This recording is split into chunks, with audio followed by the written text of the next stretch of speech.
Fernando, y vamos a dar continuidad a este tema porque vamos a seguir hablando de estas encuestas, del contexto político, lo que sucedió con el señor Evo Morales. Y para este y otros temas que vamos a analizarlos, estamos con el candidato a la presidencia por Comunidad Ciudadana, el señor Carlos Mesa. ¿Cómo está? Qué gusto tenerlo en Al Día. Bienvenido. Buenos días, Vania. Mucho gusto, un placer estar aquí en el programa y dispuesto a responder tus preguntas. Con mucho gusto. Muy bien, el placer es nuestro. Bien, empecemos hablando acerca de la situación de Evo Morales, por favor, porque usted también se ha pronunciado al respecto. La justicia lo ha dejado fuera de estas elecciones, don Carlos. Ahora, ¿esto le beneficia, le afecta al movimiento al socialismo? ¿Qué opina usted? Primero, Vania, decirte que quien realmente dejó fuera a Evo Morales como corresponde fue el Tribunal Supremo Electoral. Lo que hizo la justicia fue simplemente ratificar una decisión absolutamente incuestionable desde el punto de vista legal del Tribunal Supremo Electoral, que una vez más se comporta como un órgano independiente del Estado y que nos da una respuesta adecuada y positiva. Con relación a la inhabilitación de Morales, hubiera sido una vergüenza que quien ha cometido el más grande fraude electoral desde el 82 estuviera como candidato a senador. Yo creo que lo importante aquí, no sé si lo perjudica o lo favorece, lo que nos importa a nosotros es la construcción de una propuesta que derrote electoralmente al movimiento al socialismo con o sin Evo Morales. Pero en este caso no hay que perder de vista el hecho de que la influencia de Morales sigue siendo importante sobre su candidato, el señor Luis Arce Catacora, a quien tenemos que derrotar electoralmente. Bueno, Morales ya no va a ser candidato, no puede serlo de acuerdo a esta última determinación, pero sigue siendo jefe de campaña del movimiento al socialismo. ¿Esto dificulta en algo esta contienda electoral, por lo menos para Comunidad Ciudadana, o no? No, en absoluto. Nosotros llevamos adelante una tarea que tiene que ver con la derrota electoral de un adversario que el país no quiere que vuelva más. Ni Evo Morales, ni Arce Catacora, ni nada de lo que representó esos 14 años de autoritarismo y arbitrariedad que nos han dejado esta triple crisis a la que contribuye la actual gestión, la crisis económica, la crisis de salud y la crisis de corrupción que tenemos que resolver, que es el gran desafío de los bolivianos. Bien, don Carlos, hablemos de lo que todo el país está comentando y son las encuestas. Usted está en segundo lugar de acuerdo a estos datos. El movimiento al socialismo, el señor Arce ha bajado 7 puntos, Yanine Áñez bajó 6 puntos. ¿Qué opina de esto, por favor? ¿Qué análisis hace? Primero, Vania, recordarte que desde que comenzó la campaña a principios del año 2020, a lo largo de todas las encuestas, esto no ha cambiado. Nosotros somos la fuerza más importante para enfrentar al MAS y eso no se ha modificado.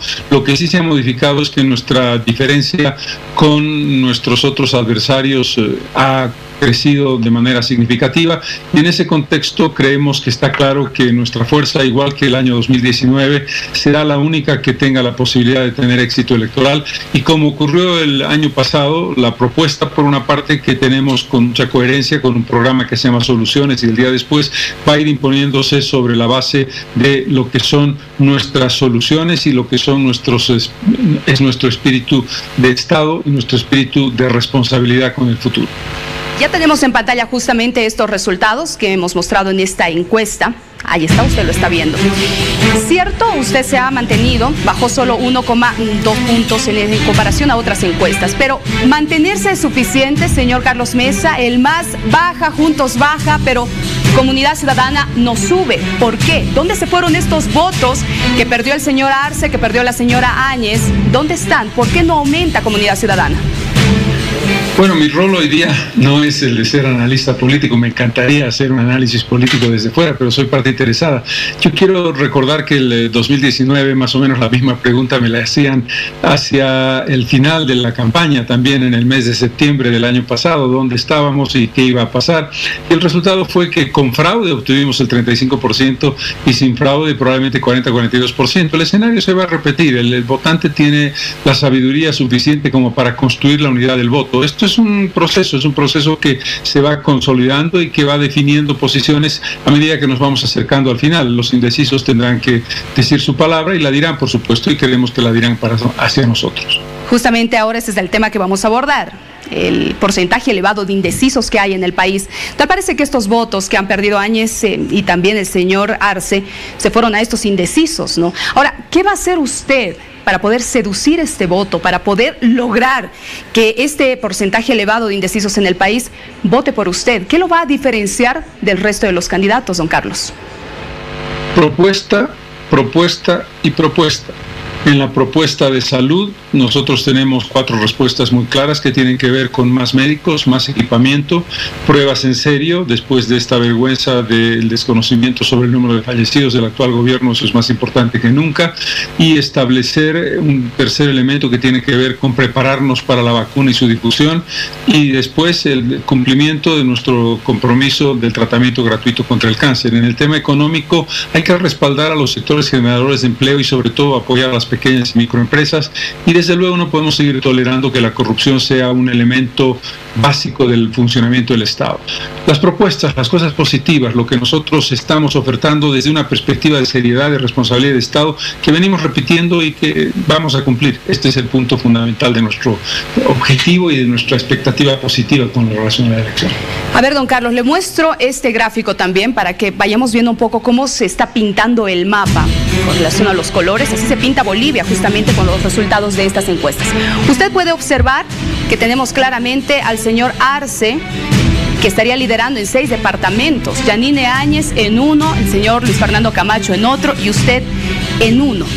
Ahora, ¿qué significan estos resultados? ¿Hace que usted repiense en su campaña? ¿Cómo la va a enfocar de aquí en adelante para lograr más adeptos?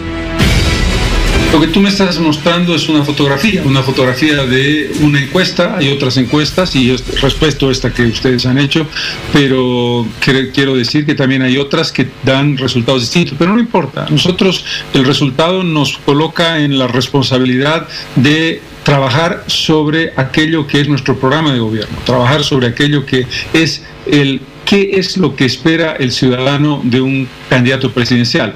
No espera la controversia, no le interesa si hay una opinión a favor o en contra, o si alguien pregunta o si alguien acusa. Eso no tiene ningún sentido. El sentido verdadero es la posibilidad de establecer con claridad qué es lo que quieres hacer y qué es lo que necesita el país.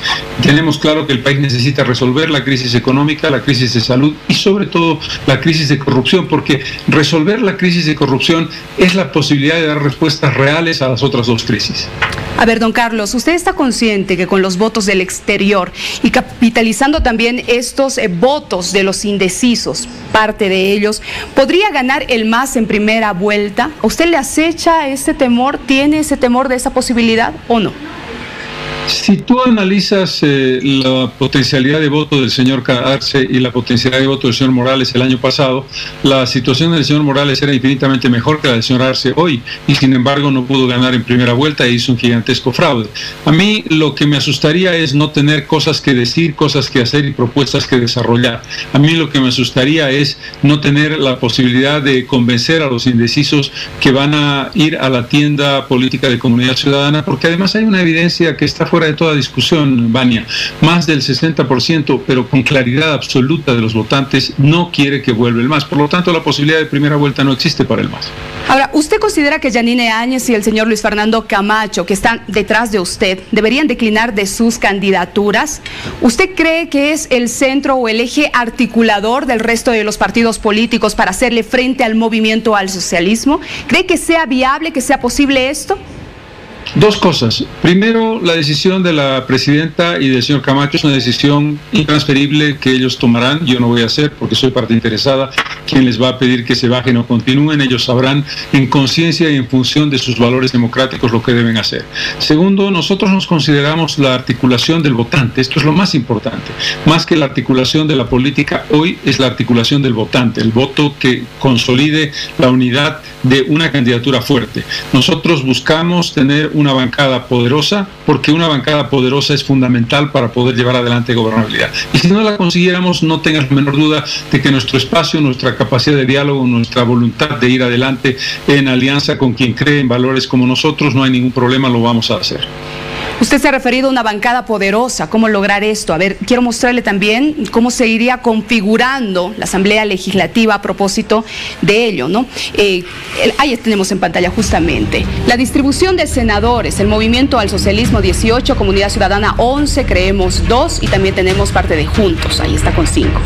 ¿Qué opina usted al ver esta estructura? Que claro, puede ir cambiando, señor Carlos. En caso de que gane las elecciones, ¿tendrá que hacer acuerdos con el Legislativo? Caso contrario, pasaría lo mismo que con el actual gobierno y la Asamblea.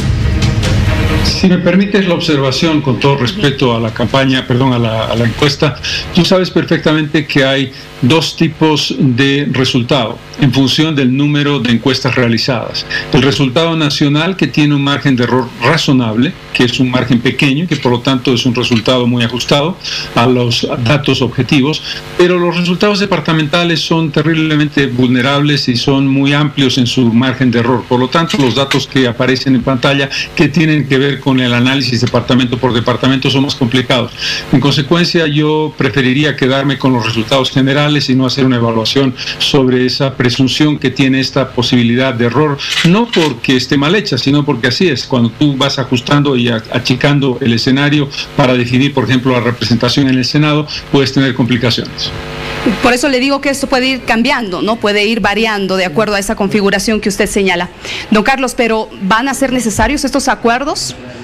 Si son necesarios, se harán. No tengas duda de que sería una locura ir a un gobierno sin una mayoría absoluta en el Parlamento. Este es un imperativo. Hay dos posibilidades. Nuestro objetivo, conseguirlo mediante el voto, y si no lo conseguimos mediante el voto, trabajar en alianzas políticas proactivas y con buena voluntad, que creo que podemos tener los partidos democráticos, que creemos que por ninguna razón el MAS debe volver al gobierno. Don Carlos, usted que conoce de política, tiene vasta experiencia en ello, también como periodista, analizó varias veces este contexto. ¿Por qué hay partidos políticos pequeños que están a partir de la mitad de la tabla para abajo, que continúan en carrera electoral, quieren una representación parlamentaria pequeña? ¿Por qué apuntan a ello? ¿Así se maneja la política, don Carlos? La pregunta tiene que analizarse en dos dimensiones, Vania. La dimensión de aquellos partidos que sí pueden conseguir una bancada y que por lo tanto es legítimo que quieran tener una representación parlamentaria, y la pregunta de aquellos que no van a tener ninguna representación. Aquellos partidos que están en el 3% o menos del 3% no van a tener ni un solo diputado ni un solo senador, o si tienen uno, su presencia será completamente irrelevante. Por lo tanto, la lógica es diferente. En los partidos medianos, digamos que están en el rango del 5, 6, 7%, algo van a conseguir, nada relevante, pero van a conseguir algo. Pero hay 2 o 3 partidos que no tienen ningún sentido que participen. Ahora bien, en todo proceso electoral, lo hemos vivido el año pasado tuvimos 9 candidatos, y quedamos 4 realmente que tuvimos representación, y además quedamos 2 que copamos más del 80% de los votos potenciales y de lo que no ocurrió, que era la Asamblea Legislativa. En este caso tenemos 8 candidaturas y el panorama es relativamente parecido, y además se va a ir decantando. Recuerda tú que el año pasado había una tercera candidatura que aparecía como gran potencialidad y terminó desmoronándose completamente. Eso tiene que ocurrir por natural, porque el país tiene un objetivo claro, sabe perfectamente lo que es vivir 14 años con el MAS, y ese es un factor muy importante, además de que creo que tenemos la propuesta que se ha repetido y que marca la diferencia entre nuestra candidatura y las otras candidaturas. Don Carlos, a ver, quiero hablarle de una propuesta que usted ha planteado y que ha generado diferentes repercusiones a través de las redes sociales, y le digo por qué. Usted hace un momento se refería al tema de luchar contra la corrupción. Usted planteó las cámaras anticorrupción en los policías, y bueno, la gente dice está muy bien esta propuesta. Sin embargo, también pedimos, dicen ellos, de que se implementen estas cámaras en los políticos, porque también son funcionarios públicos, porque también hay políticos que son corruptos, también hay, por ejemplo, operadores de justicia que son corruptos. ¿Se tendrá que usar la misma vara para todos, don Carlos? Si usáramos la misma vara para todos, también tendríamos que plantear la posibilidad de cámaras para algunas personas que no son parte del Poder Ejecutivo, ni del Poder Legislativo, ni del Poder Judicial, y que son corruptos. Tenemos que plantear las cosas con sensatez y con razonabilidad. Por supuesto que la acción de las cámaras no es la solución mágica en contra de la corrupción. Es un elemento, es un instrumento complementario que ayuda. Sería una insensatez decir que vamos a resolver el tema, y la policía además lo que necesita es complementar su trabajo. Lo que nosotros proponemos con las cámaras policiales es la seguridad de una complementación de un trabajo que tiene que ver con acciones como, y ahora ya hablo no solo de la policía, de un gobierno abierto, de un gobierno en línea, de un nuevo sistema de licitaciones, de una transparencia en lo que estás haciendo, de una información día a día. Es decir, la cámara es un ejemplo, pero no es la solución mágica. Ojalá fuera. Si la cámara fuera la solución mágica para los 12 millones de habitantes, podríamos los 12 millones tener cámaras, y ahí estamos seguros el uno con el otro, porque no vamos a poder decir nada de más ni nada de menos. menos. La Cámara en el caso de la policía tiene un sentido práctico, un sentido que tiene una lógica y que tiene una estructura que hace mejor el funcionamiento. Pero la lucha contra la corrupción tiene que ver, por ejemplo, con un cambio en la cúpula del Poder Judicial. Tiene que ver, por ejemplo, con la posibilidad de establecer el fin de los contratos directos y de los contratos discrecionales, como las construcciones gigantescas del Palacio de Gobierno y otras cosas parecidas. Claro, en la práctica es poco probable, ¿no? Pero ese es el pensar, lo que le transmito de la población. Le agradezco mucho por esta entrevista, don Carlos. Perdón, sí.